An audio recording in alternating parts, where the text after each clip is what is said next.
Tervetuloa. Welcome, Laurent Notin. You provide specialist coaching for scale-up founders. You are the founding partner and CEO of Inner Edge O, which is limited. At Inner Edge, we coach founders of high-growth companies who don't have time for service-level support. Our work goes deeper, getting to the root challenges and turning them into strengths that drive meaningful, lasting change. The services you provide are executive coaching, leadership development, training, business consulting, management consulting, and team building. And I do believe you have an extra addition. Yes, I'm the president of the French-Finnish Chamber of Commerce. I was elected in April. Congratulations. This year. Thank you. Yeah, and when we first started recording this 10 minutes ago, and before I had realised that mic wasn't switched on, you said that that's something that you put yourself forward for. Yeah, absolutely. Is that a beneficial thing for you as a citizen or as a business entrepreneur? No, it's more of a hobby. It would take maybe 20 to 25% of my time. Okay. I'm a volunteer, so we are 9 people on the board. We're all volunteers, but it's really fun to do. And the Chamber of Commerce actually plays a critical role in bridging the gap between the French and the Finnish business communities. And I used to have experience in other chambers of commerce when I was living in Cambodia. Okay. And I also missed that. Right. We can get into a bit more of that later on, but I thought, obviously, I'd mentioned in our first version of this, and I should mention again that you're an avid CrossFit enthusiast. I am, yes. Right. You're big on that. And I think that's quite important because I'm going to come back to that as well. And I think it might even play into what this podcast kind of aims to get at. So 2 reasons you're here. 1, you're an immigrant in Finland like myself. And 2, you also work as a coach. So we've just discussed Inner Edge and some of the services you provide there. We work in similar environments, but not necessarily doing the same role. So we're not in competition. This is great. This is what we want. And we first met in 2019, around that time, at a place called XCS, which was you were giving a talk on business, and I was preparing to give a talk there in a couple of weeks, but I came along to check it out, and I met you, and everything you said was sound advice, and I thought, wow, this is really useful. So we got chatting, and we met, and we ended up meeting a few times over the course of since then till now, through COVID even. And every once in a while we go for a walk in the park and you listen to my bullshit and I answer my woes. And yeah, so we've done a couple of, swapsies in that regard with, some online presenting and some business, well, I guess entrepreneurship, what it is actually it's more therapy in some respects. Yeah, so you're very prominent on the startup and scale-up scene here in Finland, have been since 2019, I guess. Why don't we start here? You have a popular phrase that is, don't be the bottleneck.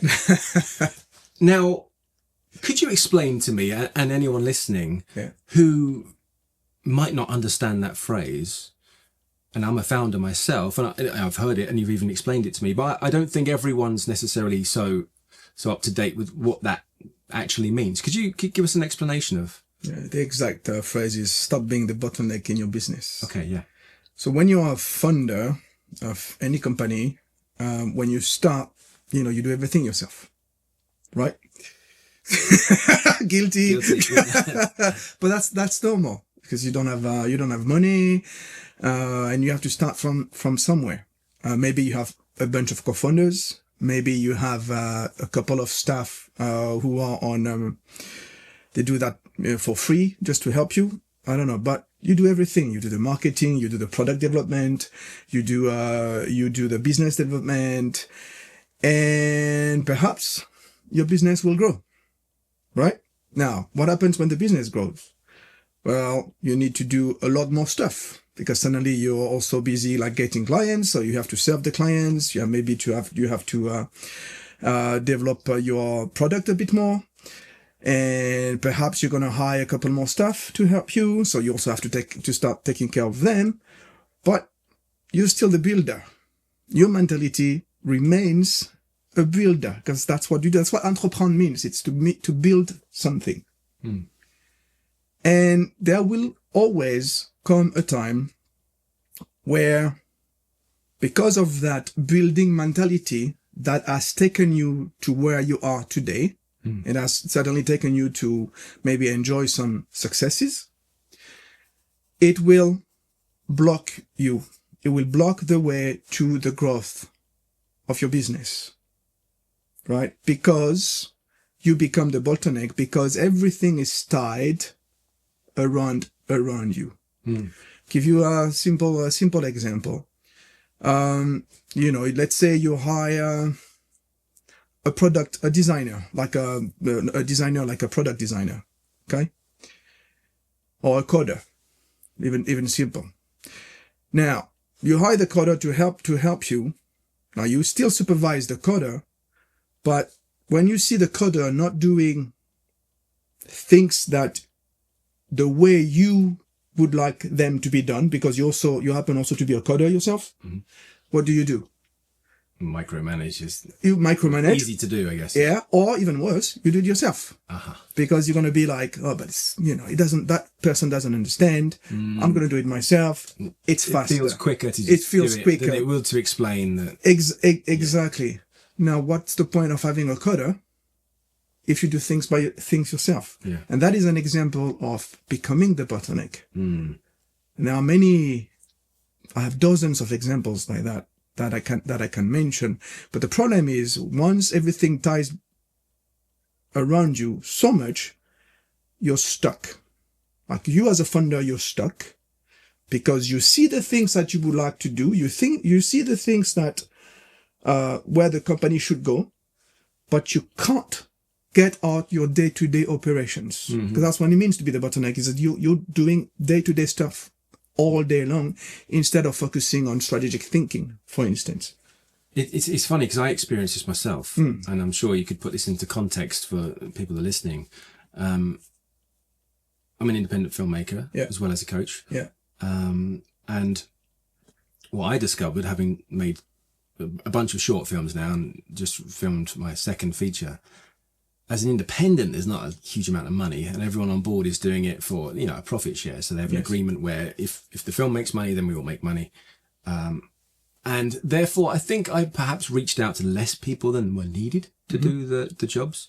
So then there's less, less, it feels in a sense like asking for less favors, and but then that puts a bit more pressure on everyone else, including myself. Yes. And myself especially, I would have said, because as a writer and director and producer, I'm taking a kind of position of authority, but also I'm filming.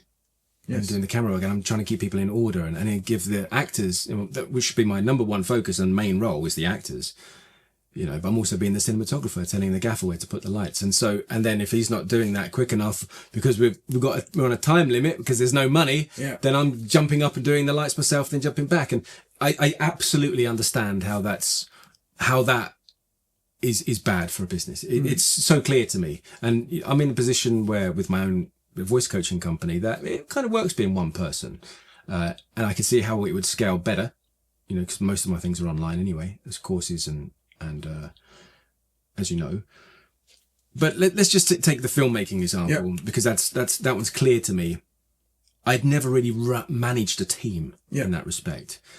And I think as a director producer, that's something I have to really get better at doing. So how, being someone who's the main creative, as well as the boss, the person in charge, how do you step aside? How do you make that first transition from, I want this to be the best it can be, and I want everyone else to, bring in, I want to give others their opportunity to shine too, but then we've also got to stick to the vision. Yes. Would you say it's more down to the clarity of how I describe the vision to others? Is it communication, or is it that I just have to let go of my ego, or how would you best describe that? It's all of that at the same time. Yes. But it starts with self-awareness. Knowing that you are the bottleneck. I can't help you if you don't know that you are the bottleneck. I can't help you if you do not want to change the way that you run your company. It's interesting, isn't it? Because people want the outcome to be better, and that's the tricky hurdle, is going from recognizing to letting go. Absolutely. But letting go starts by knowing that you need to let go. Yeah, right. And then you need to understand what it is that I need to let go. And you need also to be aware that it's going to be painful. Because that's what you're talking about. You know, we always want the outcomes. We see the outcomes and we think like we can get the outcomes just like that. Yeah. But that's not how it works in real life. No.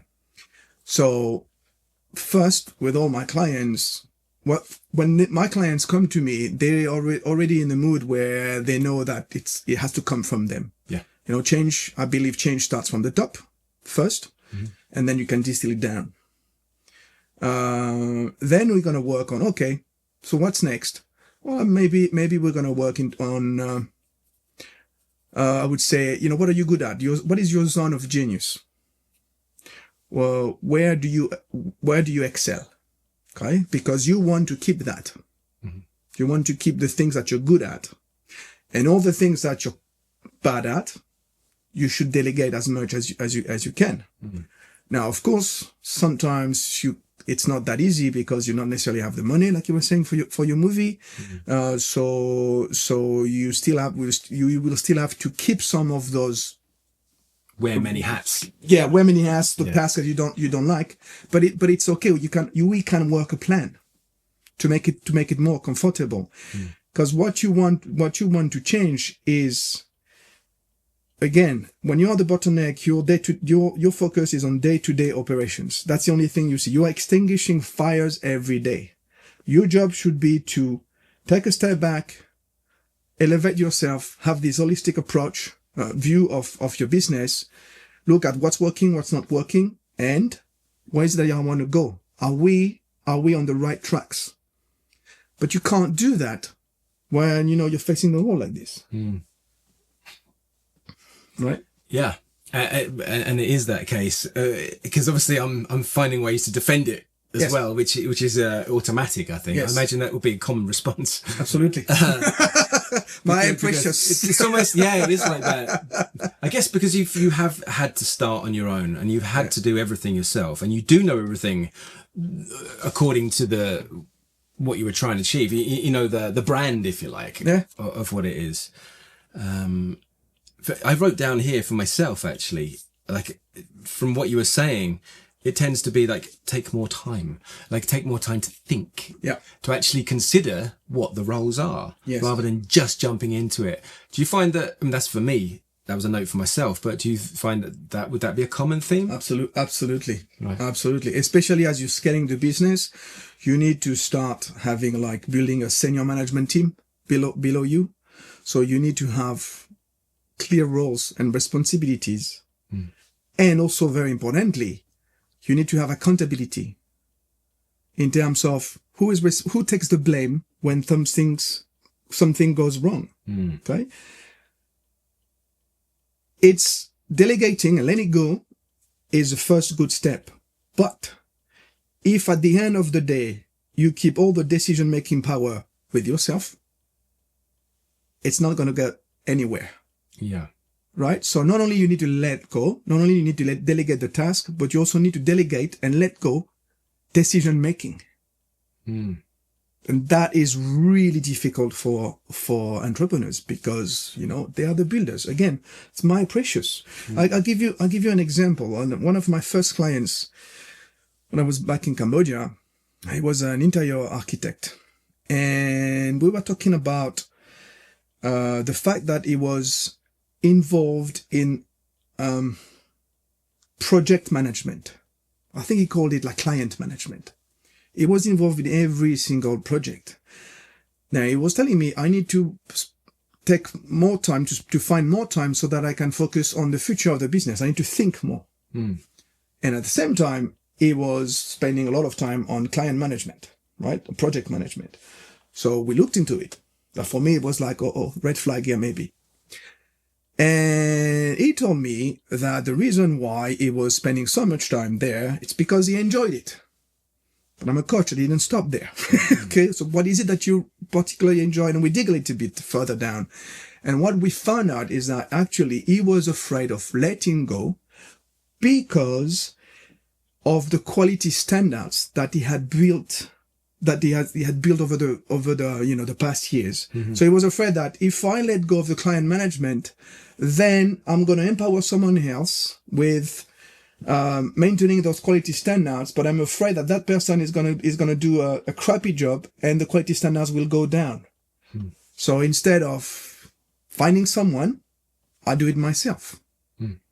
So what we did is that we look at the problem the other way around.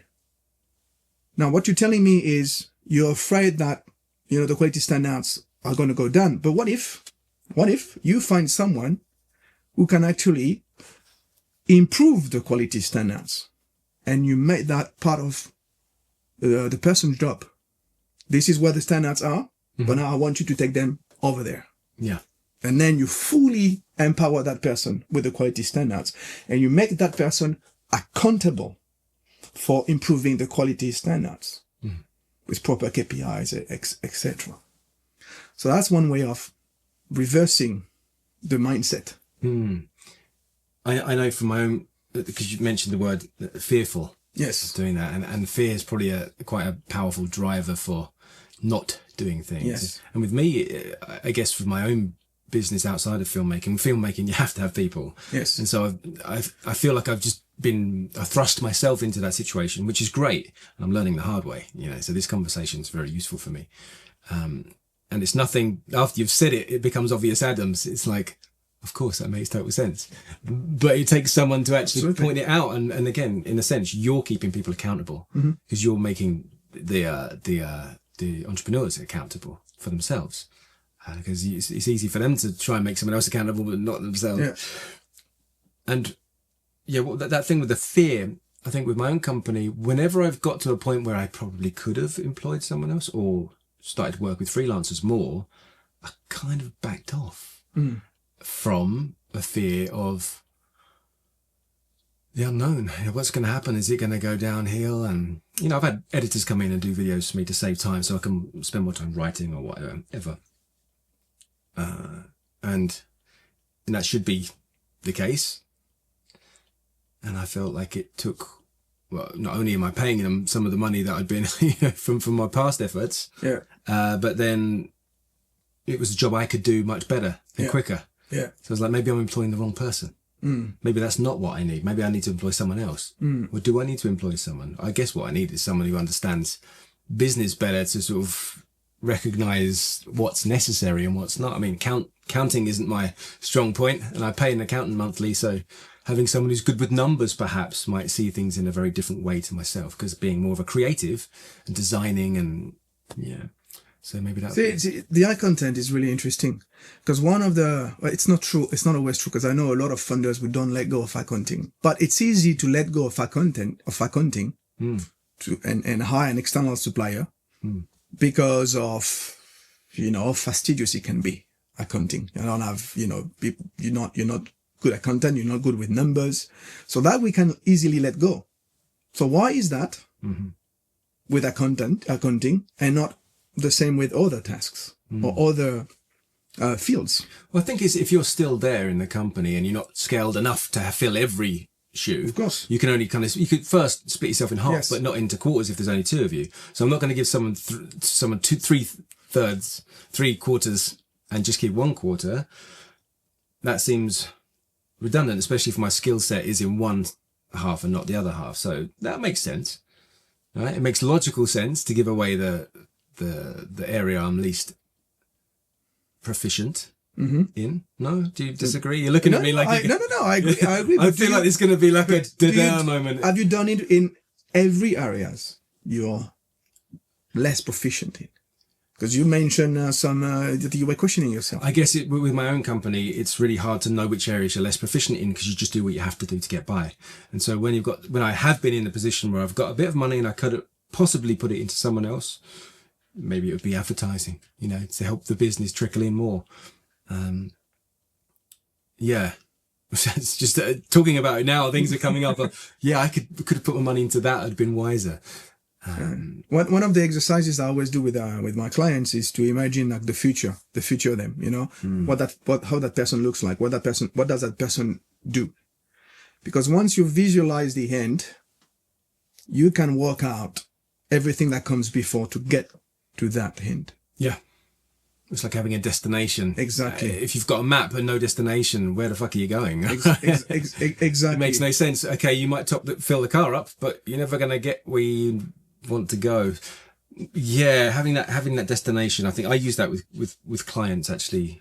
I never really. I never put it down to myself, but it's more in general terms. You know, it's more in my own goal buckets as opposed to splitting the business up into different areas. I just consider the business one thing, and one day I'd like to be less my face and more something else. So that's a future plan. Yeah, and then of course you have to be realistic, because it depends also on the amount of money that you have, what you can afford. Okay, but this is where it becomes an art. Yes.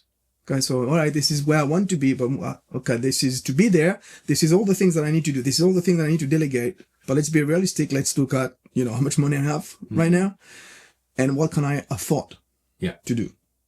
And of course, and that money has to keep coming in. Yes. Otherwise you'll never get to that next position. Yes. So, yeah. Yes.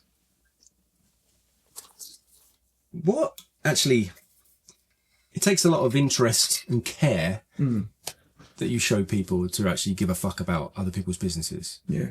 How did you end up doing that? Because obviously you run your own business back in Cambodia, was it? So I guess we should go back further for those who don't know you, and that's that you grew up in France. Yes. Marseille? Not far, 70 kilometers north of Marseille, a little town called Cavaillon. Okay. Do you want to tell us a bit about that? Cavaillon? Yeah, why not? Well, no, but it's where you're from, right? That's where you grew up. So that's where I grew up, yeah. And I left France at the age of 23. I was 26 years ago. Okay. I haven't come back yet, except for vacation. Yeah. So I moved to Laos for 6.5 years. Where's that? Laos is in Southeast Asia. Okay, right. It's a landlocked country between Cambodia, Myanmar, and China, actually, and Thailand. Okay. And what took you there? And my ex. Right. She was from there?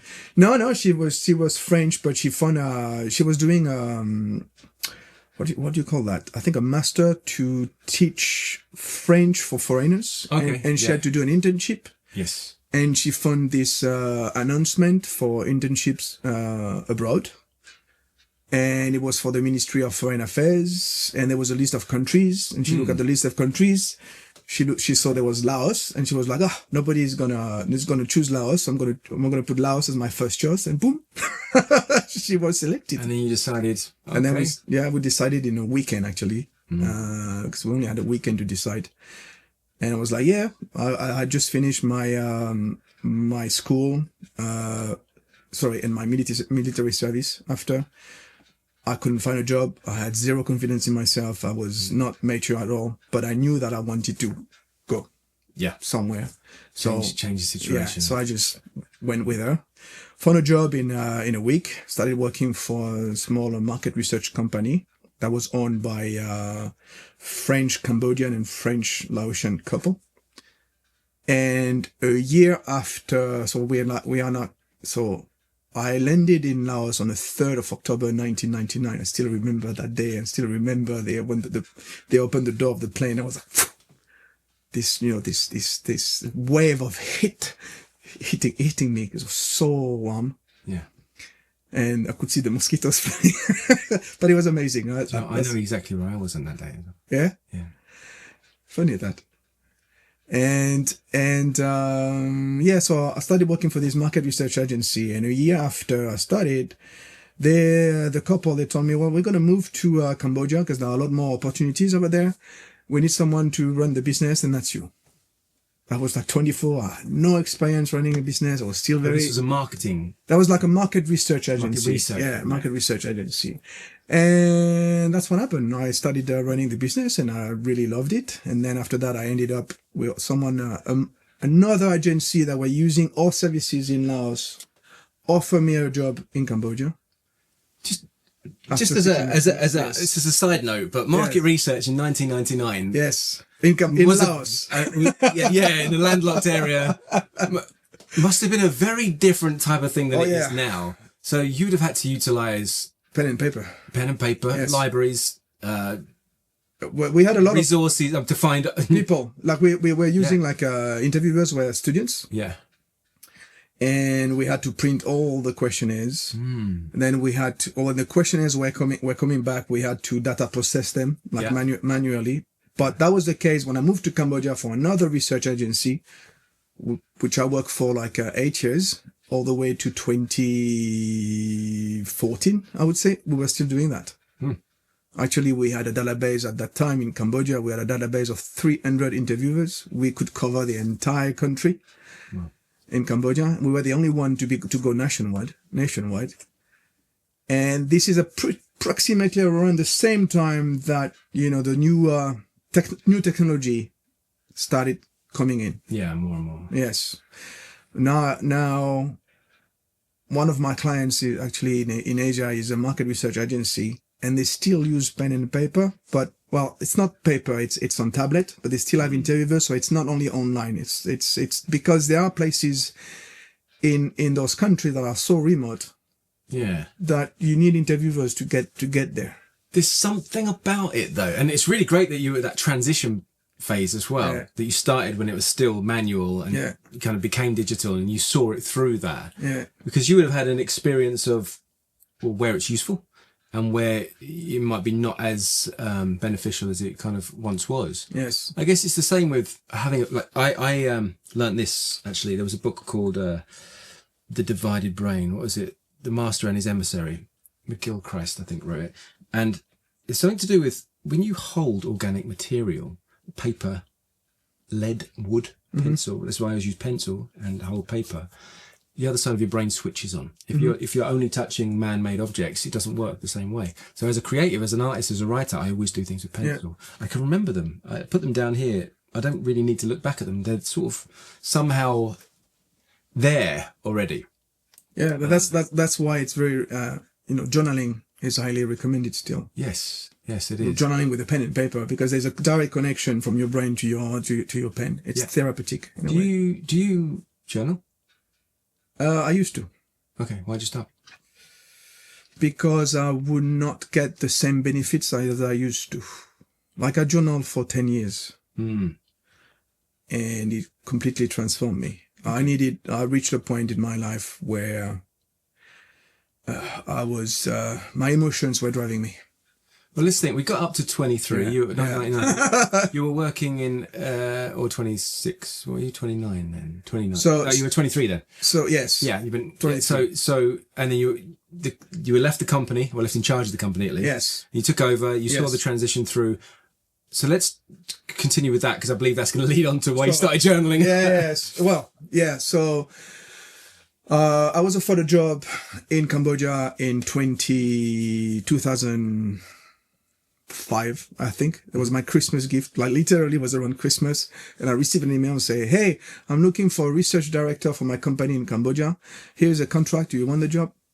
Okay. It's a type of one in lifetime opportunity. Okay. So I said, yeah. We moved to Cambodia, where I run this other research company. Very, very successfully, I would say. I really enjoyed it for 8 years. Then I was promoted. That the company I was working for had the offices in Laos, Cambodia, and Vietnam. Then after 8 years, I moved to Vietnam.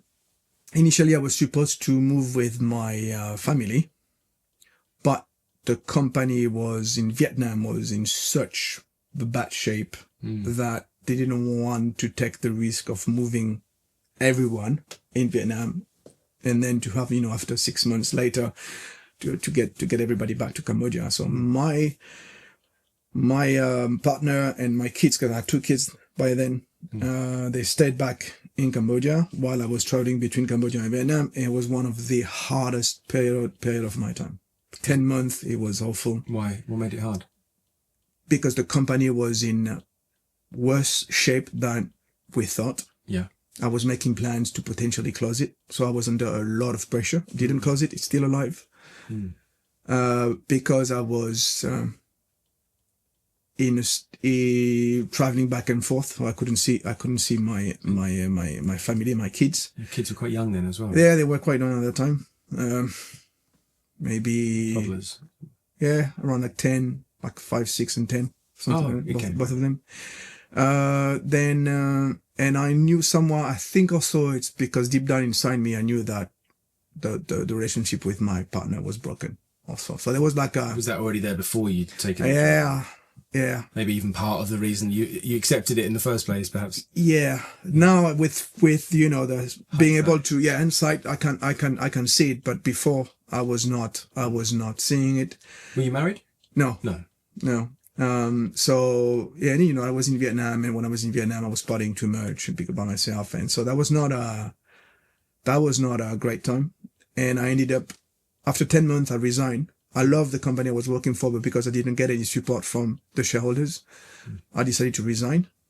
I can even see like how important that was by the way you're describing it. Yeah. I mean, your whole body language changed in your I feel emotional right now. Yeah. It's so quite a pivotal part of life. It was. But I started journaling a little bit before that. Okay. And how did you learn about journaling? Was it? Someone told me about it. I remember I was in a plane going to Thailand, and a friend, told me about it. And he described how it would benefit me. And I joined some sort of a club, like it was part of a journaling club. And that helped me. Because you would have to write things down, and then you will have to talk in public. You will have to read what you brought in public to others. Wow. Yeah. Very powerful. But it really changed me, because it really worked with me, because I went deep down. Like I was in a state where I was like driven by my emotions too much. I enjoyed the work, but I was like going from a peak to another, and I was like never satisfied. That's interesting. I'm curious about that particular. We can move on from the journaling and the speaking, but that feeling of never being satisfied, kind of suggests that there might have been a pre-thought of how things should be, right? In order to not have felt satisfied. Does that tie into, because you said it felt to me when you talked about where you grew up that you couldn't wait to get out of there. Is it tied somehow to your youth? Oh God. Wanting to get out of there and not feeling that you'd made it yet, or you weren't going the right direction? What drove me, so there was the feeling that I was never satisfied, but there also, I think deep down also, there were some issues with my father especially. Okay. Which I don't necessarily want to go into on a podcast. Fair enough. But can I ask if was he at home? Yes. Father? He wasn't like a... No. Right, okay. Yeah. And it's so that there was that too, that required me, they're not required, but it was part of why I needed, but I didn't know yet. I didn't know by then why I need to start journaling. Yes. Do you have siblings? Yes, I got a brother. Yes. Older or younger? He's younger than me, 3 years old. 3 years older than, younger than me. You're the first guest whose siblings weren't out. Really? 4 other guests, and you're the first person who's the older. But the others were all younger, but by a considerable amount of years as well, minimum 6. Right. And they all had multiple siblings as well. So thank you. You've broken the chain. But also, was military service that you had to do? Yeah. You grew up. Okay, right. So it wasn't that wasn't your escape. It was... Yeah, I was the last year of mandatory military service. Ah, interesting. In France. Okay, so then let's skip the things with your father then. Yeah. And then get back to the journaling. So now you've sort of discovered, you found this group, you've been writing and sharing this. And it's sharing. Proved very, very powerful in... What do you feel it changed in you? Understanding my emotions. Emotional intelligence. I developed my emotional intelligence. Like I understood... why it helped me understand why I was feeling the way I was feeling sometimes and what I should do about it. But it was very, very, very profound, very deep. And it helped me also, for instance, one of the things that I looked at was, I was afraid of flying. I used to fly a lot, but I was afraid of flying to the point that, 2-3 days before the taking the plane, I was starting to be like thinking about it and not very comfortable. So I went down.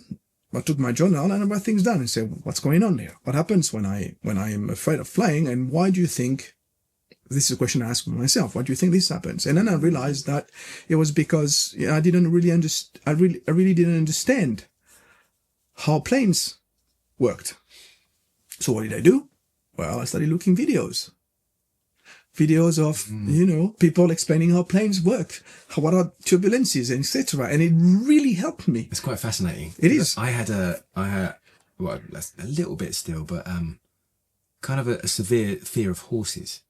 Okay. And I ended up becoming a puppeteer in quite a famous West End show called War Horse. Yeah. And in order to become like Horse, I was one of 3 teams held this like 10-stone puppet from South Africa. It was like an amazing thing. But we had to learn about horses and then go and meet horses. And part of that journey, that better understanding, also helped me overcome, not completely, I had to have some hypnotherapy as well, but it helped me overcome a lot of the fear. Yes. It's somehow just, So, sorry, planes. No. So that's just an example, but I have other examples where I used to be like I'm still a little bit, because this is my Mediterranean side of me. I can get angry quickly. Is that a Mediterranean thing? I've got an Irish side to me. Yeah. I think they're very similar. You wouldn't call them Mediterranean, though. That's also linked to my father's, but anyway. Was he Irish? No. No, he's French. Very French. Okay. Very French. And, but I used to be like to get angry for nothing. And that is something I had to understand. So where does it come from? And this is when I started looking at my father's relationship. Yeah. Because I had to deeply understand where it comes from. Because if I understand where it comes from, then I can act upon it. I can do something about it. Or not. Or I can decide not to just or at least accept or release some. Exactly. Part of that understanding, though, isn't it? Is so this is a fascinating topic for me, and so common as well. But people suppress emotions without knowing it. Right, often held in our body as well, physically. Yes. There's always talk of. I remember when I was doing Bikram yoga for the first time back in 2011, and people started bursting into tears, especially in when they were opening up the front. Our legs hold emotion. Yes. Our body holds emotion. So tension actually becomes something that cripples people later in life. Lower back, it's a big one also. Yeah. Lots of areas around the center, right? And I thought that was fascinating, and it led me on to there's a book by Bruce H. Lipton called The Biology of Belief. So somehow experiences that happen to us and emotions we experience and feel are closely linked to our belief system, and what we believe is biologically believed. So our cells understand our environment just as well as we do. Yes. Right. And so literally everything up to our posture, tension, stress, our opinions on things all shape our beliefs and vice versa, our emotional self and our health and well-being. And that's why books like The Body Keeps the Score were written, right? To show us that if you had something happen to you as a child and you haven't dealt with it, that's cancer like in 50 years time. Or that's, motor neuron disease, all these kind of things that sort of creep up on us because it's insidious and it takes time. We don't recognize it. So this idea of recognizing your emotions, actually naming that emotion or finding out that, that's a feeling. Yes. It's not the way I am. It's just something that I've maybe held on to. And through journaling, you have found a way to express it in a way and open it up and allow it to be there. And so by allowing it, it's sort of free. It doesn't go. It's, the emotion's still there, but now you have an understing. And absolutely. I think that's it will never go. What you can do is switching off the volume. I have a big imposter syndrome. Welcome to the club. That I fight a lot, and it's interesting. This what you're talking about with this relationship to emotions and body, mind and body. Sometimes the body even reacts even before you know it. Yeah. And there is always, that's something that I teach my clients, and it's something that I learned from a management training actually. And it is because, so this journaling helped me get into this personal development journey. Yes. Where I'm trying to understand myself better. And so every time you feel something, there will be a physical reaction, right? Now, if you're aware of it, you can counterbalance it, right? So the imposter syndrome, for instance, I know that it will happen to me, especially when I had a bad night's sleep. Right? I'm tired, so poof, volume up, blah, blah, blah, blah, blah, blah. So I have two choices. One, I fight it, and it ends up... Stuff it down. Yeah. Suppress. And then what happens? It's even louder. Two, springs back up. Yeah. I can decide to just let it go for the day, because I know that at the end of the day, I'm going to be having a good night's sleep, and next day will be fine. So for one day, it's there, and I accept it is there, and that's it. It's not easy, because it's there and it's turning into a circle. So when you say imposter syndrome, we're talking about the idea that you don't feel you're good enough for what you're doing. Yes. Yeah. Okay. Yes. And three, there's another option, is what happens with my body. So I've come to realize that when I am hearing the imposter, the judge voice in my head, talking to me like, you don't know what you're doing, and blah, blah, blah, I tend to close myself like this, like a clam, like that. I would, my shoulders would move forward. I would bend myself like this. I would stick my chin to the chest like this, and I would crawl myself like that. So if I am aware, that's the thing. This is where emotional intelligence is really important. And if I am aware that it's happening, the only thing I need to do, stand back up. Yeah. And what happens? The imposter syndrome voice lowers down. This is really fascinating to me. Because this is an area that, as a voice coach and someone that works with actors and public speakers, I really try to tap into. Yes. There's a lot of TED Talks. Amy Cuddy does a very famous one on power poses, which, although was scientific based at the time, has been since disproven as it was a one-off, really.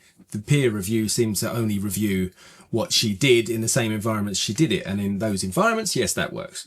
But when you open it up, no, it was like a one-off. And so even though she's still spreading it around, I think there's a lot of evidence to suggest it's not accurate. However, I think there's some truth to what she does, but I don't think it's necessarily the way. And I talked about this with Rebecca, the same way we understand it.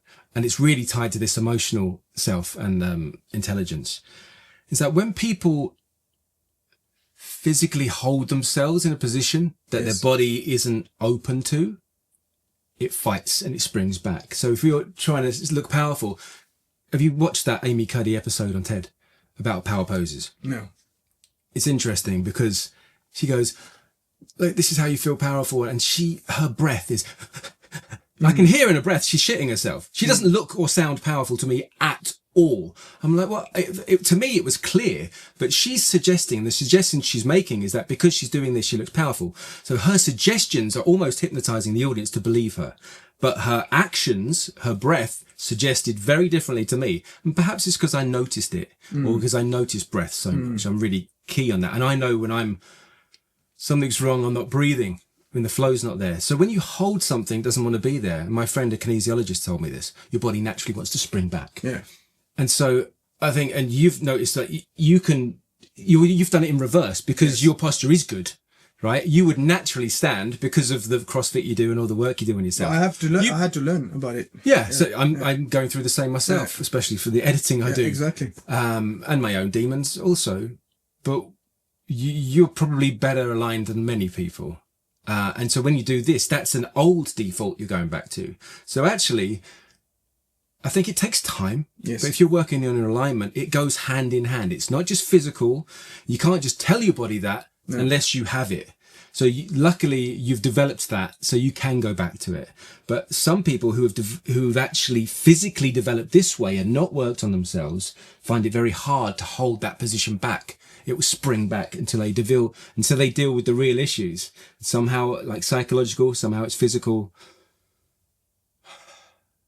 and everything's connected to the breath. But it's something I'm really keen and interested in. So I'm glad you brought that up, and I'm sorry for jumping in, but yeah, you get this when your imposter syndrome's dialed up, it sort of seems to physically move you. Yeah. And you have to remind yourself to open up, realign yourself, relax. And breathing is really important. Yes. The breath, so important, because it can calm you down. It can also shift your feelings, but it's all about, at the end of the day, I believe it's all about like taking the time to take the time.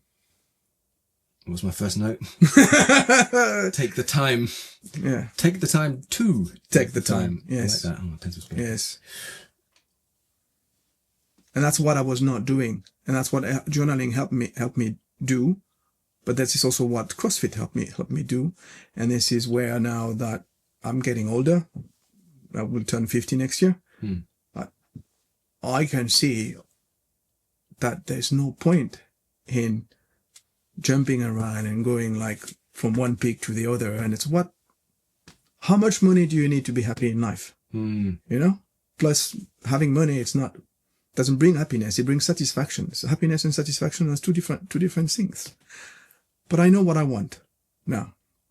It's very clear. I have a business I'm a 1-person business, 1.5. I'm a business partner. I want to build an empire. I want the business to be able to afford to be able to, so I can live the life that I want. I want to take my time. I want to enjoy. I want to travel. I want, I'm building a lifestyle, basically. Yeah. And that is my definition of success. It's kind of almost more of a being present in your life. Yes. Right? Like your goal is to stay present. Yes. And healthy as long as you can. Yes. So in turn, then you can help others. Absolutely. And that's where I think I was quite inspired by your commitment to working with others and the fact that you genuinely do care. And it's really nice to now tie those things together, because now I can see where it comes from. Right. And so many people might have worked with you, might not have asked these questions, or people who don't know you, who might want to work with you in the future, know that you're coming from a place where you've gone through a huge arc, right? A massive journey with your own self. And so when you're talking on these things, you have authority, if I can say it correctly, on what these processes are and how they work for us. Again, because most of the things I've experienced is because I've been through it myself. And I love that about you. I think that's really like a positive thing. I genuinely want people to be successful. Like I really want to help people. I found my why. To quote Simon Sinek, I really found my why. We never get to the question to the part where I explain to you why I do what I do. Well, I'm dragging you back and forth actually, because we got into CrossFit quicker than I thought. But actually, let's tie up that little end then, and we'll go back to that, because that is important to me as well, and I guess to listeners, it's interesting. But since this is about how we discover our own sort of passion and find that kind of fight and inner flame to keep burning brightly, let's tidy this up. You had been to the military, but you didn't start CrossFit for many years later. But had you always kept fit, for example? In the military, I put on like 5 kilos, I think. Okay. Pure muscle, right? Nope. Right. Too many good restaurants. I was at the headquarters of the Air Force in Paris. Not enough wars at the time, Oh my God. No, it was a waste. The military was a waste of time. It's nothing like they do here in Finland. But no, I don't consider myself a sports person. Until I started CrossFit 11 years ago. Yeah. Okay. When I was younger, my parents forced me to do karate and stuff. I didn't really enjoy it, but I did it. Then I played it when I was in Cambodia. I played a little bit of football. I was a goalkeeper just for fun, and I really enjoyed it. So I guess it helped me. But also pretty much the same time, after Vietnam, I'm doing this burnout, but I don't know it's a burnout. Which is, I learned about it after, because I started understanding what's happening to me. And I realized I was having a burnout. But at this pretty much the same time, I was tired with football. I was heavy, I was 100 kilos fat. And, I talked to this guy, I had lunch with this guy, his former rugby professional players, for England. I think he played in the under-21 team.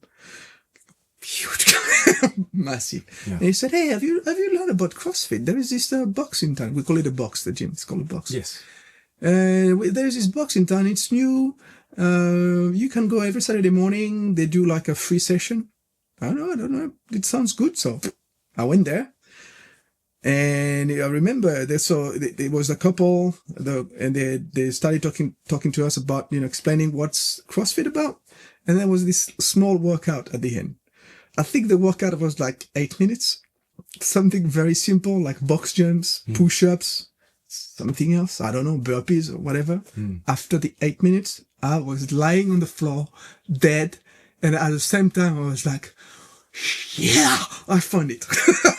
Like I literally found it. I knew I was hooked. And then it's funny because, when you talk about CrossFit, people think it's a cult. It's actually a culture. There's advertising now going on with CrossFit. They use that. There's kind of community to it, isn't there? And I think that's kind of an important aspect of it. It's not Absolutely. Like when people go to the gym, it can feel really alienating, especially when you're new there. In January, like next month, there's going to be thousands of people, hundreds of thousands around, millions even, going for the first time or back to the gym, and they won't enjoy it, and they won't go back in February. Absolutely. Because they'll feel lonely, they'll feel judged, they'll feel all these things. But with CrossFit, everyone's really helping each other. Absolutely. And because you have a kind of instructor, and it's like group session, you can use the box on your own, right? But that's one thing I really loved about it. It was that community aspect. Yeah, and it's that, and right now, this advertisement is going about, CrossFit is promoting CrossFit and saying CrossFit is a culture. And it plays on the word cult and culture. Yeah. But for me, this is what it is. It's really a culture because it has literally changed my life. Literally. So I went from fat to fitter. I'm 50 soon. I'm in the best shape of my life, and I've been saying that the past 11 years. Like every year, I'm in better shape. Yeah. I mean, you're pretty hench, man.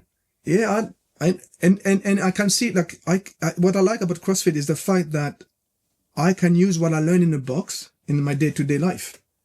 Carrying the groceries, farmers carry. I can carry heavy bag of groceries. It doesn't matter. I can climb the stairs without being out of breath. I love that. Yes, I can do like stupid things like push-ups on my head, but it's for the fun of it. I'm not going to use that in a day-to-day. Yeah, I wonder how many people out there think that sounds fun. No, and like when I say it changed my life, it's also I met the person who would become my future wife, and the reason why I am in Finland. Yes. I stopped partying too much because I used to party a lot and drinking too much. So I still drink occasionally, like on a Saturday, but that's it. Now I wake up early in the morning because I'm going to CrossFit early in the morning, like I went this morning. And then, which means that I have to go to bed early. I need to be more disciplined. I've got the discipline to get up early, but not necessarily always to go to bed early enough. Yeah. I always find there's more to do. And actually this week I've been rethinking my systems as opposed to tasks. Yes. And I'm trying to rework out a way that works for me. And it's a constant reworking of my own, like, week, work week. Because sometimes if I get up early and I'm not going to bed early enough, I'm always knackered and it doesn't last, right? So that's the discipline. Yeah. But speaking, one final thing on the CrossFit. Do you see any correlation between physical fitness and business competence? Absolutely. Right. How do you see it? Where do you see that in your work? Oh, not with your own, but maybe with clients. I tend to tell my clients that they should consider themselves as professional athletes. I say that to my voice coach. They are. They are professional business people. If you don't take care of yourself, how can you take care of your business? How can you take care of others? How can you take care of your family? There's so much pressure being a founder that you need to build resilience. You need to be healthy to be able to build the business that you want to build, take care of the people that are in your business, have clarity of mind, and CrossFit can help you do that. So I don't put my clients into CrossFit. I think I put one into CrossFit, but CrossFit definitely helps me building resilience. Now, when I go through a workout where I end up laying on the floor like this and I go, that was horrible, but I enjoy it. That is experience that I can bring to my business when I face a tough situation. It's the same. Yeah. I just have to think, well, it's like a workout. Okay. I've done worse. But also, CrossFit helps me getting that discipline in my life. Because I start my week with CrossFit. First, I put I put in my calendar the CrossFit, and then I do all my life around it. Discipline in business as a founder is critical. Mm-hmm. So that, yes, there's a lot of correlation between both. Yeah, it's interesting, isn't it? Because I know that how important it is, and I was up at 6 o'clock this morning and did my 10-minute Russian workout, which is like the first work you did. Very similar, I guess. I was doing burpees, squats, and plank in 3 sets of 3, 40 minutes, 20 seconds off, 40 seconds on, 20 seconds off, and that's the one I do if I don't have much time. But I always try to get that in. So today was my first chance of just starting the day with it, and actually it's given me a lot of energy, so I'm feeling good. Energy, yes, absolutely. That's another one. Managing energy as opposed to managing time. Yes. Because after lunch you're going to feel a bit sluggish, so why are you moving? Yeah, chopping your time blocks before lunch perhaps, or moving your lunch later in the day so you can be more productive. Or change the way you eat. Or change what you're eating, yeah. Change what you eat, but also the way of the frequency of what you eat, or the frequency of your eating. Like I eat 4 times a day. Mm-hmm. So just to keep the level of energy. So do you have to play, because going back to, treating yourself as a professional athlete, they pay attention to the nutrition. Mm-hmm. Professional athlete, they pay attention to the sleep. Mm-hmm. So nutrition and sleeping, 2 key elements for founders. But professional athlete also, they pay attention to recovery. And founders are really bad at recovery. So this is another aspect that you can learn from CrossFit. I mean, muscles need time to recover, to build. They need to recover. If I do not take times off CrossFit, I will be broken. But also that's going to affect your clients. And that will affect my clients. Because you won't be acting, cylinders, and then you're not bringing your full self to your clients. Therefore, exactly. And then if they were doing the same thing, they wouldn't be doing the best they could for their company. And again, it's another bottleneck, isn't it? Exactly. Because they're not looking after themselves outside. I remember when I was at Prague Film School, there was a director who was giving us some coaching, and he was saying that before a shoot, like a few weeks before, he changes his diet completely. He doesn't drink any alcohol. He stops drinking coffee. He goes to, gets more and more sleep. And I was like, what? That's insane. You can't tell me what to eat. And now, having made 2 feature films, I haven't completely quit the coffee, but I won't have one straight thing in the first thing in the morning because it will deplete my energy in the afternoon. I'll save it depending on the day, because sometimes it goes into the night. Sleep is so important. Absolutely. Sleep, man. And eating lightly. I don't always agree that eating more in the day serves me. I know it does other people. I've discovered that I have more energy if I don't eat so much, because actually the body's doing less processing. And in the times that I need to work, I want to be kicking in. And actually in the last 3 weeks, I've been in the ketosis diet. Yeah. But I started off quite low, and I've already lost a couple of kilos, but it's not for me. It was about visceral fat and energy levels, but and it's starting to work. It's taken 3.5 weeks already, and I've only just started to see some benefit. But man, I tell you what, my kids eat McDonald's. I'm looking at that going, no, not so much the milkshake anymore though. My sugar craving's gone, which is good. Nice. But anyway, I'm not going to try and tell you how much I know about that, because I don't know much. I'm learning as I go. Yeah. But that is the correlation is clear. It's there. That physical fitness can actually help us maintain our energy levels. That's, I guess, mental clarity as well. And it's so counterintuitive, because you said it yourself. When I have time, I will start by this workout in the morning. What if you decide to start by a workout? If you create in the morning, if you create time, put that as part of your Yes, exactly. Make it important. Yeah, actually, because when I've been shuffling around importance things, I realised that goals aren't just goals. There's an order to them.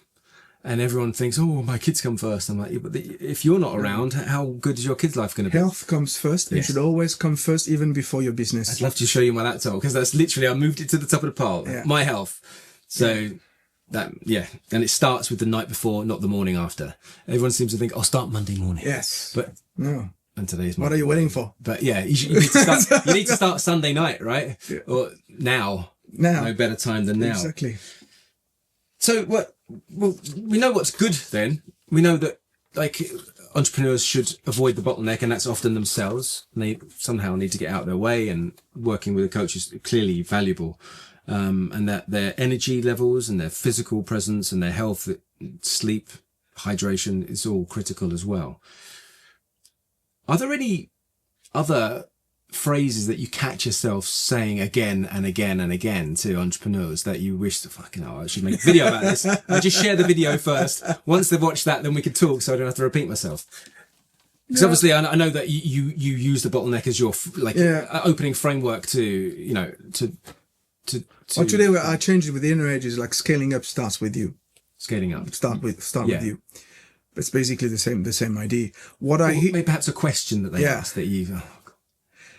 No, what I hear all the time is, and that's one of the most common objective that I have in my coaching session. So before we start a coaching session, we're going to define what I call key success indicators, which basically are beacons.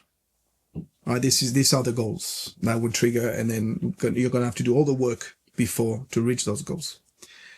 One of the most common one, and I hear it all the time, is the time that they spend in day-to-day operations versus the time that they spend in strategy thinking.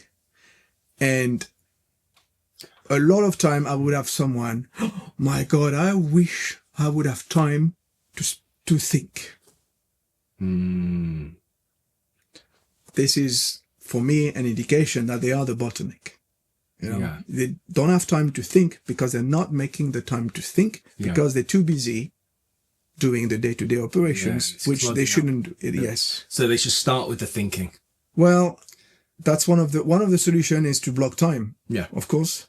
But before that is to understand that you should start with the thinking and to understand what is going on, to understand what's the rationale behind the fact that you are spending all that time into day-to-day operations. Things like, another thing that I hear all the time, I don't trust my staff. I wish I could trust my staff more. Why did you employ them then?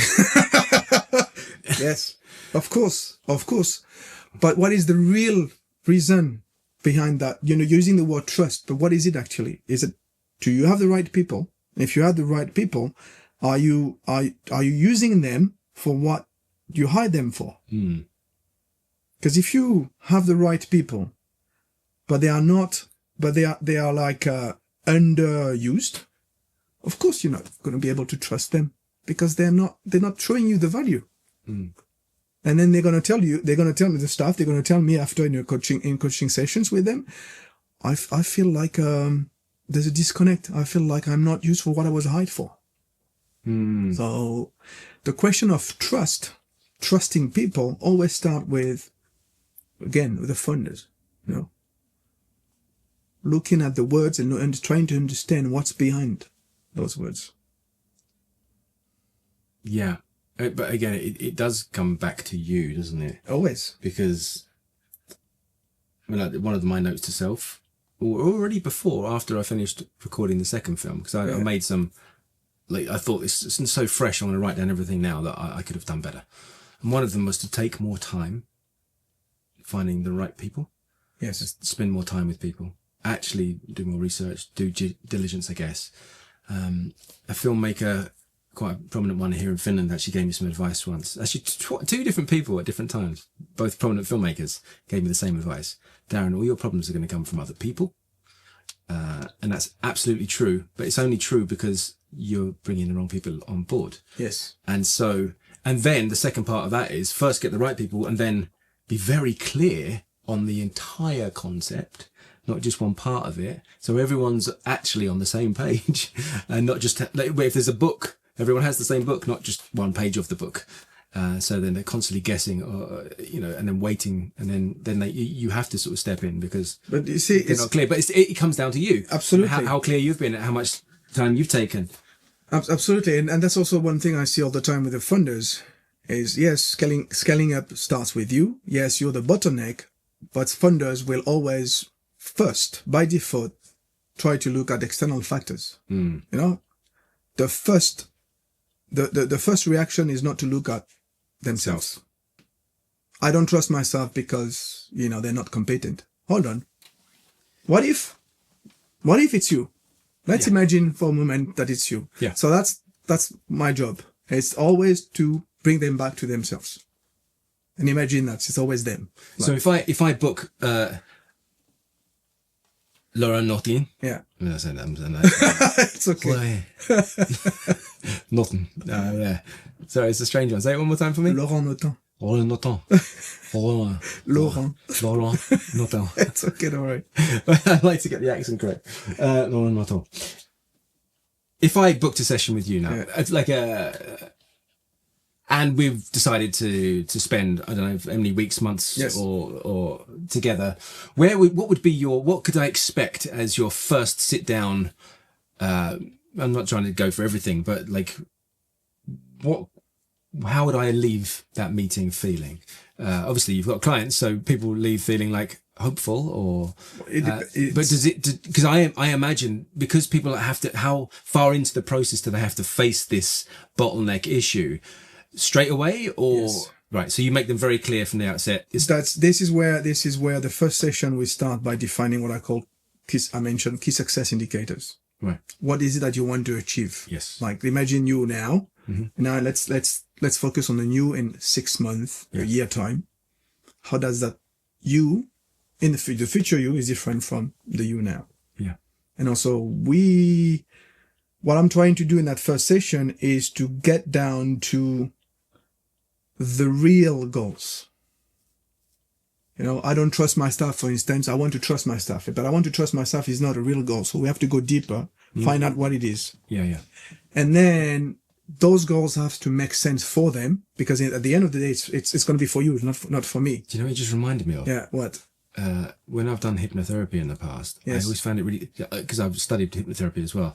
But when I've gone for it myself, even though I know it's going to happen, when they ask in the questions, it's in a very similar track, right? And like, no, not what don't you want? What do you want? Yes. So what are you trying to get rid of? But what is it you want in place of that? And that's really hard to sort of dig up. So you're digging straight away. Yes. Okay. But focusing on what you don't want can also help you finding out what you want. Yes, but not always. Like I think with hypnotherapy, everything has to be placed in the positive. Otherwise, it doesn't. So it's really about the future. Yeah. Future them. And then go back to you. So what's the future you? Then we go back to you. Are you happy? Once you're happy with those key success indicators, I would have sent you a list of questions by email before. Mm-hmm. But basically the first session is going to be around defining. It's not even a session. It's like a preliminary session.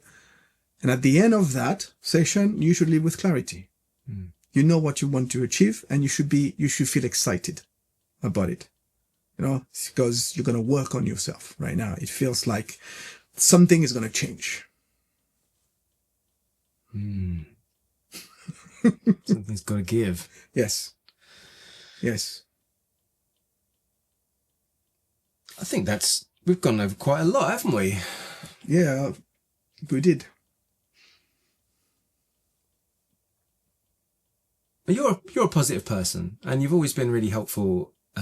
Whenever I've asked you for help, you've never actually sent me an invoice, and I think it's because perhaps we've done each other a couple of solids over the years, and maybe we both have businesses of our own, and you understand that I've not made enough money, so I've always been really appreciative of that. And I think after this episode, anyone interested in getting in contact with Laurent Notin. It's okay. I'm just going to say Laurent, because that's how it's fucking spelt. In the English and the French still got that rivalry, even though I'm Irish. I'm going to leave descriptions. I'm going to leave your links in the description box below so people can find out more about, was it Inner Edge? Inner Edge. Yes. And get in contact if they want to work on their own bottlenecks and move forward, find out what their true why and goals are and how to get there. With a professional such as yourself, I think we've gone over so much. Thank you. I've got tremendous respect for your commitment to other people and what you're trying to achieve with helping others. Because I think you've had to take, in a sense, a step back from your own, previous path to actually work with other people So it's very noble, and you're doing a great job. Thank you so much for being on the podcast. And thank you, man. I look forward to everything we do in the future. Same. All right. Thanks. That's it. Cool.